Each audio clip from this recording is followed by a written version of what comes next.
Hello everyone, welcome back to another Pokémon Auto Chess video. Today I've got something special for all the new players out there. Whether you are just starting or struggling to climb the ranks, this video is packed with tips to help you get off to a strong start. In this video I took a deep dive into analyzing and explaining my decision making through the entire early game. So the game starts. And I've got Caterpie sitting on my bench. The shop gives me 6 more Pokémon to choose from. At this stage, the golden rule is simple. Spend all your gold. Your choice here should focus on two things. Evolutions, pick duplicates to get closer to those early power spikes, and synergies, building up bonuses that strengthen your team. Since I already had a Caterpie, grabbing a second one was a no-brainer to get closer to an evolution. I also noticed 2 Mudkips in the shop which stood out as strong picks. With 2 gold left, I looked at synergies. There was no any bug or grass Pokémon in the shop to team up with Caterpie, but Mudkip's water and ground typing gave me some options, so I spent the rest on Poliwag, water, and Gyarados, ground, to build toward those synergies. The first fight was against Magikarp, which is pretty much a free win, so instead of focusing on the battle, I used the time to scout my opponent's roster. Here's a tip, the Pokémon pool is shared across the lobby.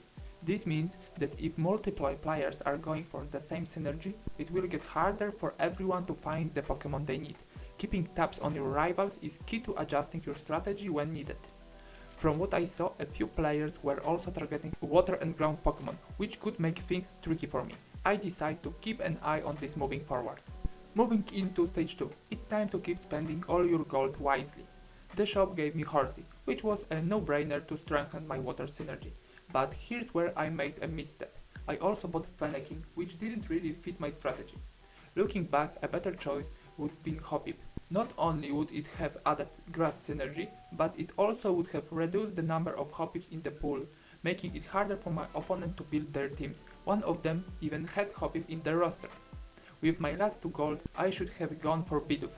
Aquatic synergy is a common side bonus for water Pokémon, so it would have been a solid investment. At this stage, only Horsey was critical to my team. The other decisions were less impactful, but small mistakes like this can add up. The second fight was against Rattatas, another easy win. Again, I used the time to check on my opponents. The good news, many players were still focused on water Pokémon, but ground types seemed to be less contested. That gave me a potential opening to pivot if needed. Alright, now it's time for the first manual item choice. Up until now, I've been working with random items, charcoal and magnet in my case. If you are new to the game and still getting familiar with items, here's a tip. Right click on any item you have. This shows all the combinations you can make with the items you own and the ones available to choose from. It's a game changer for beginners. Let's break it down. With magnet, I could create punching glove, upgrade or X-ray vision. With charcoal, I had options like red orb, shell bell or punching glove.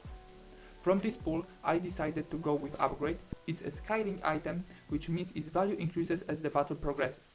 Plus, it's incredibly versatile and works with a wide range of Pokémon. That's why I grabbed Twisted Spoon. Another factor in this choice was that it didn't duplicate any basic items I already had, leaving me with more flexibility later in the game. Back to the shop. I found a second Gyarados, which kept my choice between ground and water synergies undecided. To add to the chaos, I picked up a second Fennekin and Cyndaquil, opening the door for a possible fire pivot. At this stage I still hadn't landed any evolutions, so keeping multiple options open felt like the right call. However, looking back, I realized I would have gone for Slowpoke instead of Cyndaquil. Here's why. Slowpoke fits into water synergy as aquatic, and also opens up Psychic synergy as a side option. Paired with Fennekin, it could have given me a stronger pathway into Psychic if water didn't pan out. So at this point I had 3 potential builds, water, ground and a very slim chance of pivoting to fire. Not ideal, but it kept my options open. For my last PvE match I decided to run a water roster against the Fearows, but honestly any of my rosters could have handled them. These early fights are forgiving, but time is your biggest enemy in Pokémon Auto Chess. The sheer number of choices can overwhelm new players, so don't stress if you feel rushed. It gets easier with practice. Here's an important tip. If you start battle against Fearows with 9 gold, you will get 1 extra gold of income. In my case, I could have sold Caterpie, Fennekin and Cyndaquil, which would have given me just enough gold to reach 9.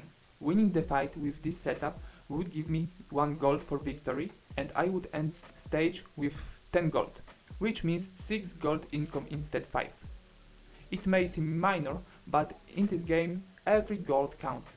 Gold snowballs fast, and even a single coin can set you ahead for the entire match. Why I didn't use the 9 gold strategy? I didn't follow this strategy here because I hadn't committed to a specific synergy yet. Selling those Pokemon would have closed some doors I wasn't ready to shut. That said, there's a hidden benefit to this strategy even if you don't use it. Other players often sell their bench Pokemon to execute this tactic. This reveals their roster plan earlier, giving you valuable insight into their strategies. Always keeps an eye on what your opponents are doing.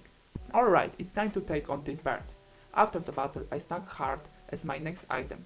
Now we are entering the carousel phase, where everyone scrambles for item at the same time. Since all players still have full HP at this stage, the competition is fierce. My top priority here was to grab Nevermelt Ice to craft Pokédoll. But luck wasn't on my side. I settled for a Twisted Spoon instead. Not ideal, but I will make it work. Another tip, while you are fighting heroes, it's a good idea to prioritize which items you want to get next. This will make it easier to decide during the carousel. Let's quickly check the shop before setting up our first PvP lineup. Finally, evolutions. This was the sign I need to focus on Grand Synergy. In my roster I had 3 slots. The obvious picks were Graveler and Marshtomp, both crucial for Grand Synergy. However, the third slot wasn't as clear-cut. I opted to keep Horsey in the lineup for several reasons. First, range advantage. Horsey range to attack allows her to sit safely behind my beefy frontline, giving her time to stack upgrade. Second, short-term commitment. Since I wasn't planning to stick with Horsey long-term, I could freely move her items to a more suitable Pokemon later. Here's an important lesson. It's okay to put items on short-term Pokemon. This strategy helps you maximize item usage throughout the game while keeping your core roster flexible. At this stage I had 3 items left, and it was time to craft something useful. Let's break down my options. Flame Orb, similar impact to upgrade, so doubling this effect wasn't ideal. Lucky Egg, not useful here, as I lacked Pokemon that could take advantage of its luck-based buffs. Shell Bell, the best option for early game. With Graveler's solid damage output, Shell Bell could have provided some extra sustain. Unfortunately, I didn't give Gravelers the Shell Bell, which in hindsight was a missed opportunity. Would it have changed the outcome? We will find out soon, but first take care of economy. Managing your economy is key. Before the next battle, I ensured I started with 10 gold for optimal income. This meant selling my fire Pokemon as I had no plans to commit to fire synergy. Caterpie and Poliwag also got the boot. I used the extra gold to buy Aron, aiming for a potential Rock 2 synergy in the next stage. Let's get to the fight. My opponent brought in 3 evolutions. And as expected, I took a hard loss. Even if I had equipped the Shell Bell, it wouldn't have been enough to turn the tide. Looking at the stats, the problem was clear. I need more damage. Horsey wasn't cutting in this battle. After that, I got chance to pick another Pokemon. None of the options fit my synergy, so my choice was based entirely on items. I needed damage, so Heart wasn't helpful here. Any offensive options? I ended up choosing Glasses, as it brought me one step closer to crafting Wonderbox. That said, Spoon would have been a solid alternative, offering more offensive combination down the line. With my level 4 now, I had an extra slot in my roster. Here's how I evaluate my options. Nidoran, still no synergies back, so not a priority. Aron unlocks Rock 2 synergy, making it obvious choice.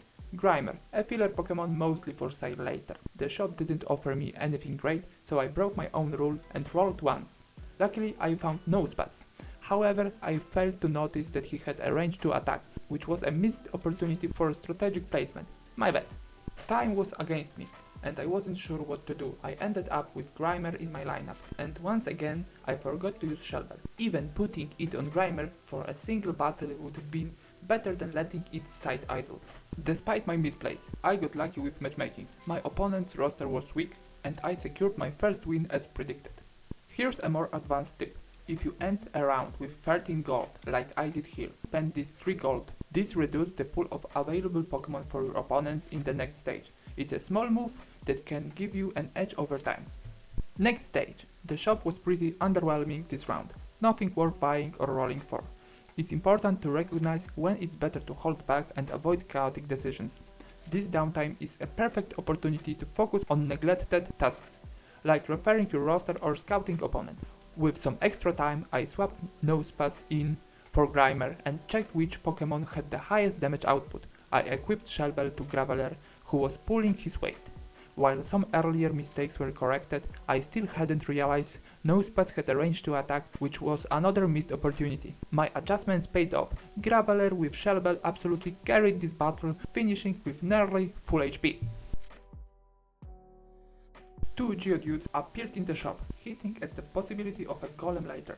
Meanwhile, I felt my roster was still weak, especially with Horsey not contributing enough. I decided to roll once and snagged a Totodile, which restored Water Tree synergy when swapped in for Nosepass. The Water synergy opened up possibilities for future fishing Pokémon after PvP rounds, keeping my options flexible. I should have also picked up Turtwig, a solid early game tank that I overlooked. My next opponent seemed weaker than I expected, but Graveler and Shelbel continued to do the heavy lifting. It was a win. During the additional Pokémon pick, none matches my synergies, so I focused on items. Never Melt Ice and Heart could have made Pokédoll, boosting my tank's survivability. However, I chose Magnet instead, as it could combine with Heart to create Muscle Band, an incredible item that boosts both offense and defense for my main frontline. I finally picked up a second Nidoran, getting closer to an evolution. Realizing it was too late to pursue Aaron's evolution, I sold him to free up space. The Muscle Band went straight to Graveler, significantly enhancing his offensive and defensive potential, along with the value of Shelbel. I saved Mudkip on the bench for a potential Water Synergy pivot and picked up Charmander, opening door for a Dragon Side synergy with Horsey.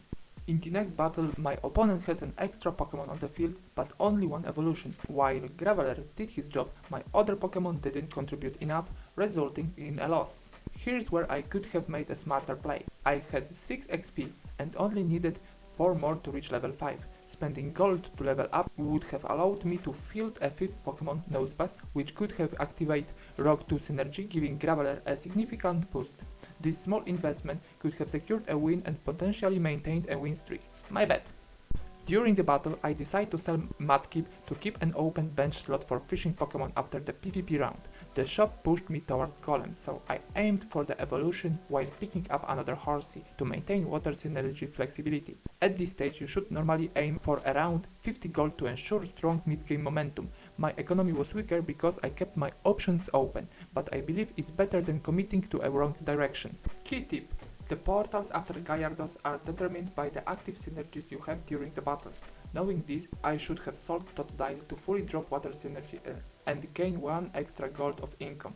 I could have filled the roster with a second Graveler. Though keep in mind that duplicate Pokémon don't stack for synergy bonuses. The Gyarados fight is the toughest PvE rounds. If you are struggling beforehand, treat it as a challenge and boost your roster accordingly. Underestimating Gyarados can go wrong for you. Portals are a crucial moment in the game. Your choice should align with the synergy you've been building. For me, the Grand Portal was the best option, with Rock as a secondary choice. Water was also an option, but less optimal for my roster. In the game, I hesitate too long and miss the Grand Portal. If you are unsure, avoid making a bad pick. Letting the game assign a random unique Pokémon is better than choosing something that doesn't fit. Unfortunately, I wasn't lucky here and got only Rock Pokémon to choose from. I went with Aerodactyl, pushing me further into Ground Rock synergy. By the end of the early game, I was sitting at a 90 HP and holding second place in the lobby. My unique pick solidified my direction towards a Ground Rock synergy build, giving me a clear path for the mid game. From here on, it was up to me to refine my strategy and adapt to the competition. And that wraps up my early game analysis for Pokémon Auto Chess. I hope this breakdown was both educational and entertaining, helping you improve your gameplay and decision making. If you enjoyed this video, don't forget to like, subscribe and share your thoughts in the comments. Let me know if you would like more tips, strategy guides or gameplay breakdowns. Thank you for watching and I will see you in the next video. Bye for now.